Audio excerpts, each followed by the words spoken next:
Sila ang magkapatid na si Ronel at si Donya. Isa sila sa mga natulungan ni Pugong Biyahero nang kami ay pumunta sa Davao Occidental. Habang tinutulungan ni Pugong Biyahero na mag-grocery ang kanilang ina, ay naatasan niya kami ni Master Ring na samahan muna sila sa kanilang bahay. At dito ko nakita ang sitwasyon ng buhay nila. Si Donya ay 30 years old at merong sakit sa pag-iisip. At dito nga ay nagsabi sa amin si Donya na siya ay nagugutom na. At dito nga ay naikwento sa amin ng kanyang kapatid na si Ronel na kung minsan daw ay wala silang makain sa buong araw kahit na kamote. Pag nagugutom nga daw si Donya ay umiinom na lamang ito ng tubig para kahit papaano ay magkaroon ng laman ang kanyang tiyan.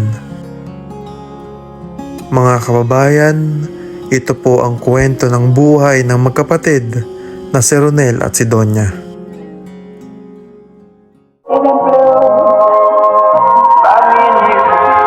And I think to myself, what a wonderful.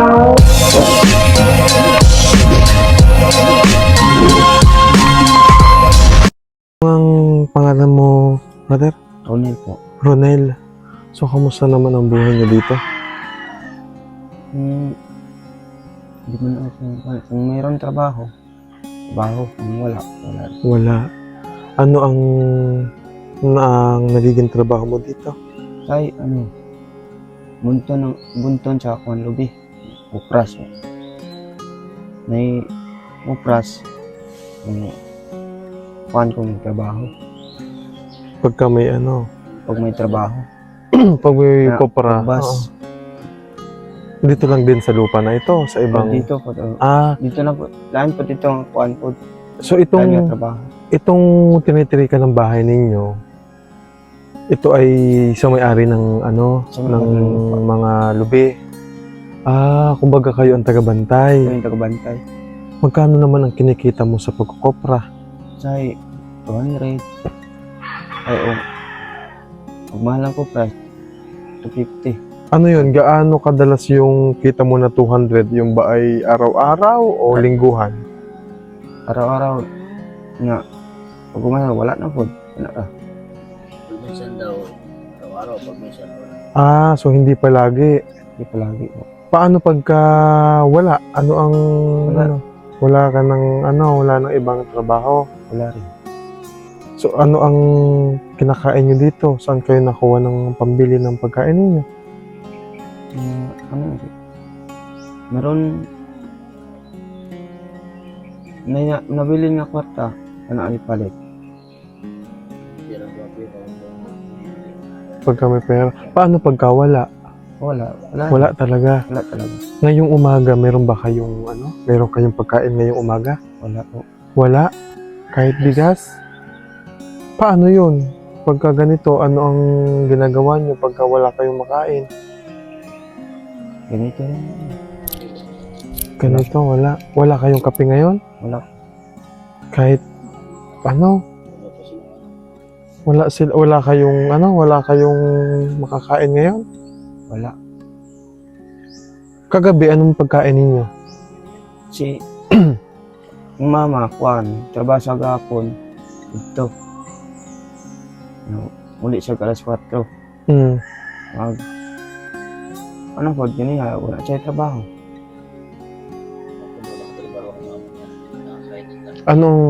So kahapon. Anong kinain nyo kahapon, kagabi? Naglinis mga ng bigas. May bigas. 1 kilo. Yun lang. Pangkahapon lang yon. Kahapon. Tapos, May pagkakataon ba na buong araw wala kayong nakakain? wala. Wala? Wala ba kayong tanim dito na kamote? Yan yung tanim yun doon. Ganyan. Wala pa. Bago pa lang. Bago pa. So wala talaga. Pag walang pagkain, tulog na lang, Tulog gano'n. na lang.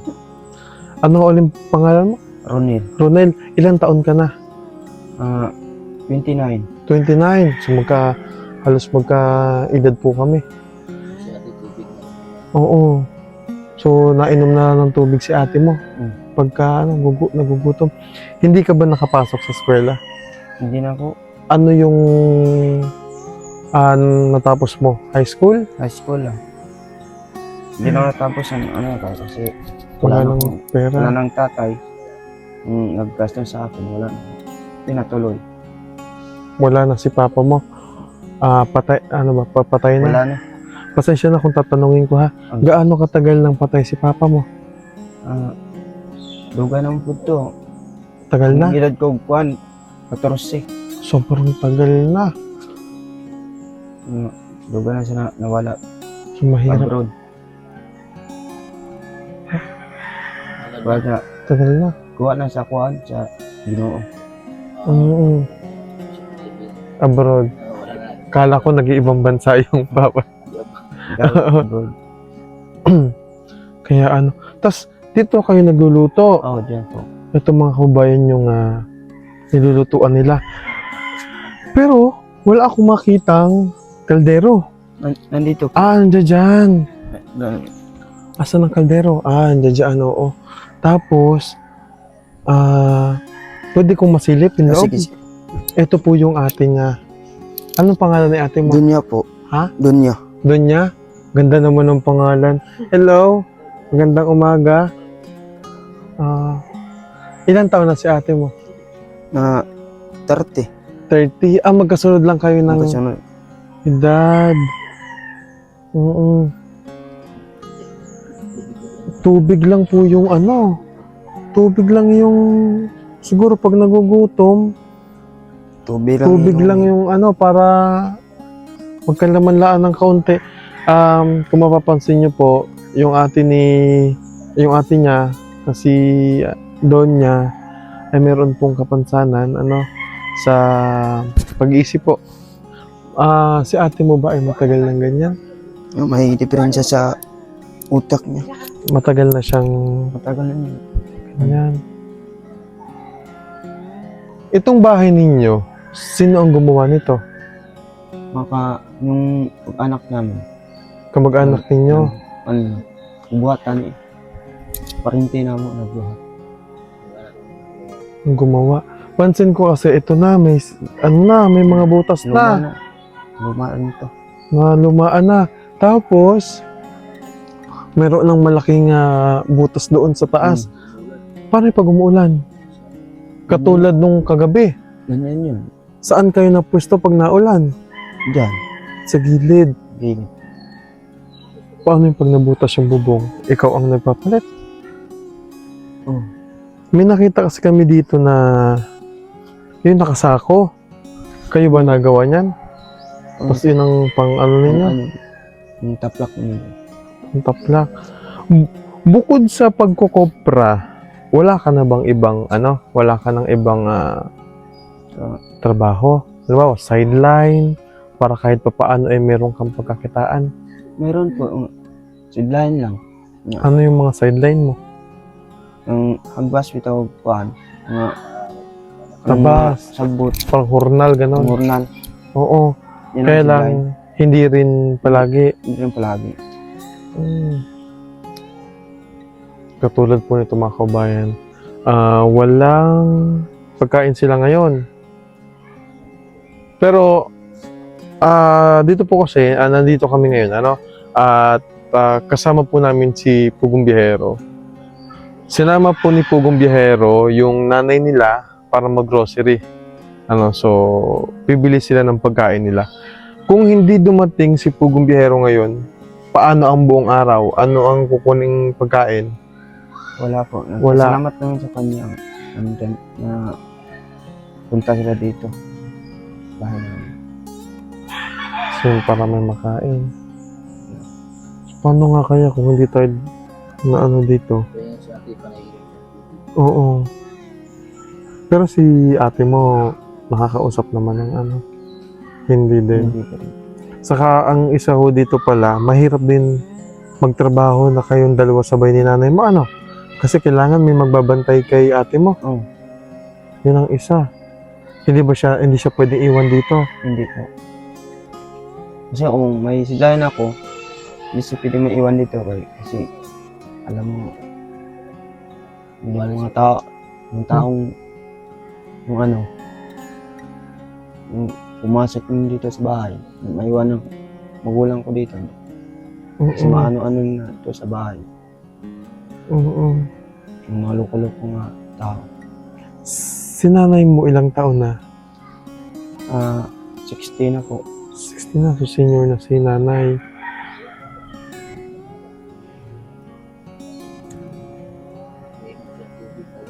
Oo. Si ate niya, si ate Donya niya, sige na ang inom ng tubig. Para lamang magkalaman yung tiyan. Kasi wala daw talaga silang makain. Ito yung kanilang ano po oh.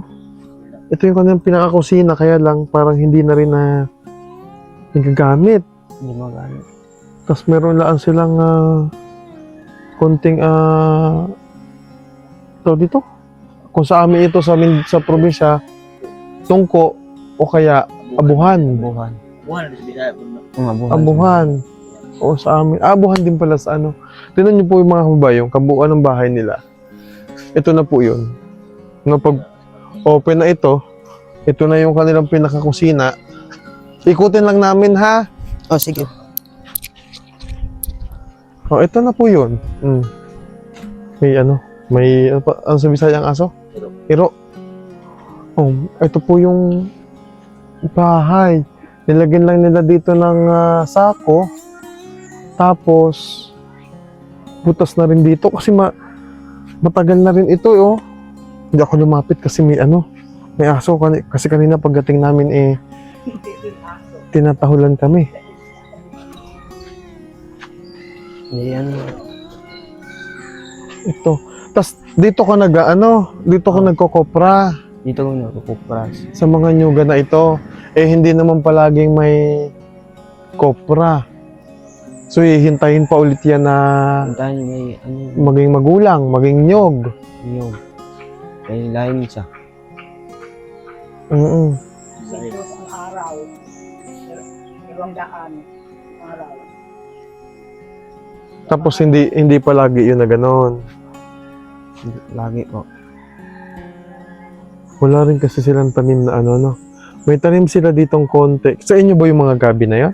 Oh, sa amin po. Tara, punta natin. Ito yung mga tanim po nila na gabi na saan tayo pwedeng dumaan.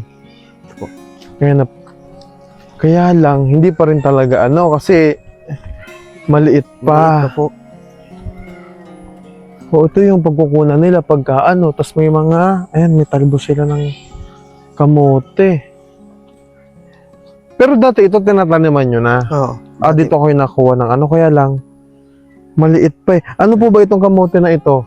Yung Ito ba yung nagkakalaman o nagkalakalaman po. nagkakalaman din? O yung tinatalbusan lang? Pula siya nga May tanong ako, brother. Ikaw ba ay purong Bisaya or may tribe? Katutubo. Tribo. Anong tribo mo? Bilaan po. Blaan. Bilaan po. Tapos Manubo. Manubo din. Bisaya. Oo. So parang naghalo-halo na. Halo-halo po. Kayo ba matagal na dito o Tagal na po dito. tagal na dito? Tingnan niyo po mga kabayan. Huwag magagalit sa tanong ko ha. Sige po. May bisyo ka? Nagsigarilyo? Wala po. Nagiinom? Nagsarang po itong kay sa abong bita pong abong. Paminsan mo, tama yun. Huwag nang mag-ano ha Ah, para makatulong din kay nanay. Ah. Kasi 29 years old na rin siya. So, buti hindi pa nag-asawa. Mahirap ang buhay. Mahirap ang buhay ng mga asawa. Tulong na lang kay nanay. Tulong ako ng nanay po. Dalawa lang kayo magkapatid? Yung apat kami, yung dalawa dun sa Davao. Apat kayo. Sa Davao City? Davao City. Sino ang pinakapanganay nyo? Yung ako ang pinakapangalan. Ikaw ang pinakapanganay. Bata pa si Donya. Ay, oo nga pala. Ilang taon na si Donya? Akong kuan manghuday. Ano mga Manghuday ko. Ano siya? Ako pinakamanghuday. Siya daw pinakamasama. Ang pinakamagulangan Ah, ikaw ang pinakabunso. pinakabunso, ang pinakamagulangan nasa Davao na trabaho construction. Dalawa. Ang isa nag-asawa na po, nandun sa Magsaysay po. May sarili na rin pamilya. Siya rin ang pamilya ang isa, yung babae. Sila magkasunod. Sila ang magkasunod ni Donya. Nasa imuha. Paano pa ka sila ha?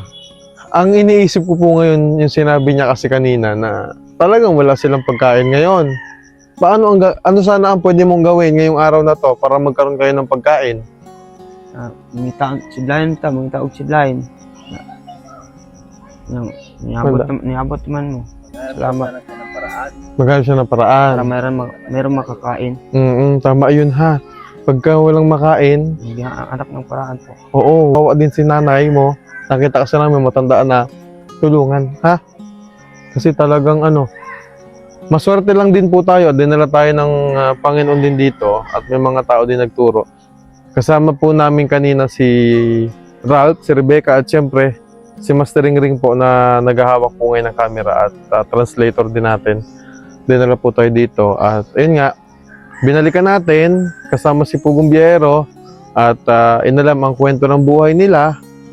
At ngayon po, tinanong kasi ni Pugong Biyahero kanina kung ano nga ang gusto. Nalaman din na walang pagkain. So, ang ginawa ni Pugong Biyahero, dinala ngayon sila sa grocery. So, ipag-grocery sila ngayon.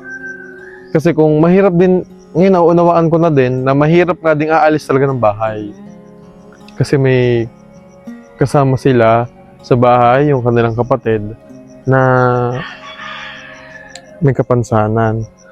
Kung mahirap na ho sa kanila yon, sa kanya, bilang kapatid, mas mahirap po yun para sa nanay niya. Diba? Kasi ang nanay niya, nag-huhurnal din. Tara, balik tayo dito sa bahay mo. Gutom na siguro si... Dapat pala, nagdala tayo ng Pero hindi po kasi namin alam na Hindi naman siya lumalabas. So, Donya, kamusta ka? Okay lang? Hindi nakakausap pala siya Kunti lang yan. Kunti lang. Nagugutom ka na? Gugutom ka na? Mamaya, dadating na si mama mo. Maano kayo siya ng Tagalog? Abot Siguro. ang mama ni mo, abot ba? May dalang pagkain. Gugutom na daw siya, May tubig mo yun. Oo, kaya siguro puro siya tubig. Isa rin kasi yun sa nakalagay sa isip. Oo, yung gutom. O, tama po si Master. Isa rin sa, di ba, minsan may mga nagkakasakit talaga sa pag-iisip dahil sobrang gutom. Kawawa na, ma'am. Panainom tubig eh. Gutom na ikaw, ha? Pag walang kaya nakakailang siya. Tubig. Iniinom niya yung parang bote po ng yung 1.5 na bote. 1.5. Nakapila siya na, nakapila man siya na. Ha? Hindi matindihan yung... Diyan ikaw natutulog? Doon. Talaga siya puso. Ito, alaga mong pusa. Ito, ano ba sa Bisaya ang pusa? Iring. Yakap-yakap niya kanina Pati mabait siya, mabait naman siya. Bakit siya? Huwag kang lalabas ng bahay, ha? Pagka wala sila, ha? Ay, doon pag Sabi ko buwa sa balay. inyo. Eh, pag buwa balay ha. Yung tanong sa, gawa si Radin ang balay. Para di makasunod ng mga Pag kuwan. wala ko si nanay, pinapasarahan daw yung bahay. Oo, delikado kasi baka. Delikado. Niya ako man, sidlahin ti mama. Sidlahin. Siya mabilin sa balay. O si Radin ang balay. Ha? Gawas. Anong pagkain? Kain daw. Oo. Padating naman na po si Pugong Biyahero. Kami po yung pinabantay. Oo, pinabantay muna sa amin. Oo. Padating na yung pagkain. Anong gusto mong kainin? Kanin daw. Kanin. Ay, Kanon, man. kanon. Anong gustong, ano mo sa ulam? Anong gusto mong sudan? Isda. Gusto mo ng isda? Bigas. Asukal. Nagkakape-kape. Bawal Gatas. sa kanyang kape, kasukal. Ay, bawal nga pala. Oo. Bawal nga pala ang... Kuya, bawal sa iya ang Huwag din papainumin ng kape. batas. Ha? Oo, di ba pinagbabawalan ng kape. Pero alam mo yung mga kababayan, nakakausap naman siya ng maayos. Tigtirap ko lang. Oo, siguro lang, talagang hindi lang, syempre, di naman natin maano kasi nga ang hirap ng buhay. Pero kung siguro naagapan, kasi hindi mo pala inborn, Siguro yan sa isip. may trauma. Ang bait naman ng yung iring. Tingin pa sa'yo. Anong pangalan ng iring mo? Unsa daw ang pangalan sa'yo mga Unsa ang pangalan ng iring? Idi. Ede, may pangalan din, si Ede. Lalaki din, lalaki din. Ede. Idi ang pangalan. Ede pala. Gutom na Sino siya. nagtali-tali yan? Ako po. Meron din siyang kwintas-kwintas, Iring. Mabait naman Ano ito? Ano pangalan niya? Sa iyong pangalan. Unsa imong pangalan? Pangalan. Dunya. Si kapatid mo, anong ngalan ng... Ha? Oh, Ronel. Kilala kayo. Anong pangalan ng iyong mama, nanay? Anong pangalan ng iyong inay? Ngalan niya, Ha? Sa pangalan ni mama? Margarita. Margaret. Pero nakakatawa po sa kanya mga kabayan. Hindi siya yun, di ba may mga, makikita tayo minsan na yung parang hindi mo makausap, tapos parang takot sa tao, or minsan naman parang may nagtatantrums. Pero yun kasi, normal yun sa mga katulad po nila na talaga mayroong masakit po sa pag-iisip. Pero siya, mabait siya. Yung pusa niya, Wait mo po. Ang bait ng pusa mo, Si Iring. Ay, si Eddie pala. Si Idi. Dati ko Hindi. dili na siya may istorya. Tarong yung istorya dati. Tarong yung extra for padugayan. Lahi-lahi Dati na. daw yung salita niya. Okay naman. Pero kailangan lang siguro na palaging nakakausap din. Kunting tiis lang ha. Padating na yung pagkain. Sabi niya kasi, gutom na daw siya. Bukod sa isda, ano pang gusto mong kainin? Isda lang? Manok? Manok din. Nakakatawa kasi nakakaintindi rin siya ng Tagalog. Nakapag-eskwela ba siya dati? Hindi po. Hindi? Siya nag-eskwela dati. Ako, dalawa lang kami nag-isa ng magulang ko. Nakamugulangan namin. Dito sa nang-eskwela sa bukid. Dito sa Bio daw. Dalawa lang daw siya nakapag-aral yung kuya niya. Yun nasa Dito Davao. sa Kutob ato. So, ako na nagkuhan pero padayon lang kuha pero pag-abot Oo. ako sa kuhan, pero ako nagpray kay mukha pa ng sakit ng phone. Na, dito na sila nakuha. Na Wala na. kilala mo pa yung dalawa mong kapatid? Kilala mo? Umang duwang kamanghod, kilala niyo mo? Tuwa sa Davao. Anong pangalan? Sa ngalan. Unsa ngalan? Ano? Analin ang Oo. puwan. Yung isa pa, yung isa. Isa pa. Junel to, si Junel. Junel. Alala niya pa. Ano siya? Maayos pa siyang kausap mga kababayan. Hindi siya yung talaga na makalimutan. Ang niya dire sa balay itong magulang na ko, sa kato ang gaan niya. Ay si Diles, Dodong day. Ang gaan niya dire sa. Pero to sa kuhan, sa pilahan, Junel po. Yung pangalan niya, tunay nga pangalan. May kuhan niya. Kausap mo. Oo, mabait naman siya. Oo, nakakausap. Siya yung hyper mo. Pilay mong edad?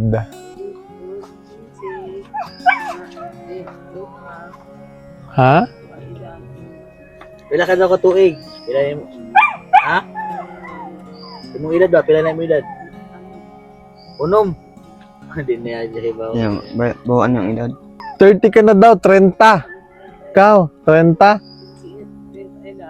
30 ang edad. Siguro yun yung lagi niyang kasama, ano? Yung pusa niya. Gutom na po yung iring. Gutom na rin yung iring niya. Gutom na yung iring mo. Gutom na. Gutom na yung iring. Gutom na po yung iring. Pikit ng mata eh. Oo. Mabait yung pusa niya. Gutom na yung iring. So yung mga kubayan, intayin lang natin yung pagdating ni Pugong Biyahero at ni Ralph. Kasama yung nanay nila Bumili. namimili. Diyos ko. Iniisip ko pa lang na grabe rin yung pinagdaanan. Kasi Diyos ko, kung maghapon kang walang makain, tas tubig-tubig lang. Diyan ikaw natutulog?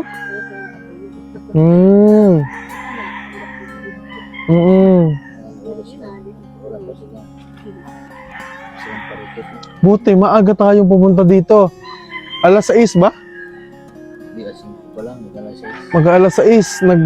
Birthday. Oo, kasi may nakapagturo po sa amin dito. At sinadya namin. Si Kuan, dire. Sige mga kabayan, intayin lang po muna natin yung pagdating nila Pugong Biyahero para makakain na rin sila.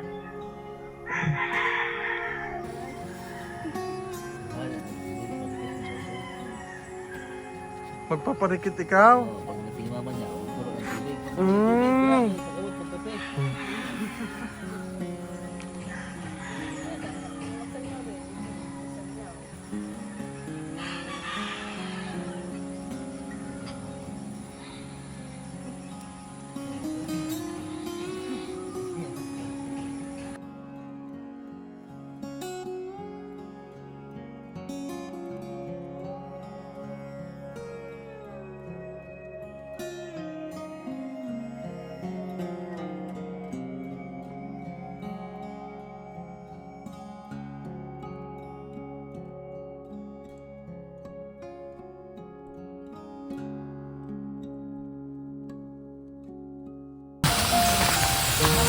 Dumating na sila Pugong Biyahero, doon na.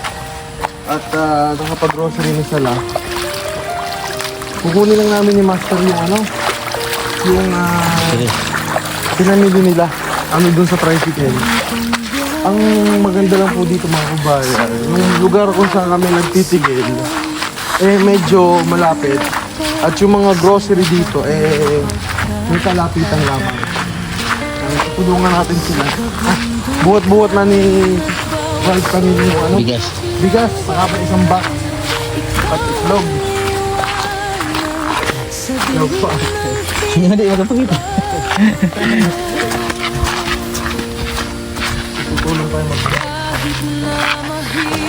Ang landas na tinatahak, ikaw ang kapayapaan sa pusong tambak para sa ating mga kababayan. Walang takot at panghinaan, handog ang tulong sa kanila'y pag-asa at kaligtasan. Pugong Biyahero, ang bayani ng masa, handang tumulong sa hirap ng bawat isa. Walang pipiliin, sa puso'y maglilingkod. Sa ngalan ng pagmamahal, kami sama-samang tutulong.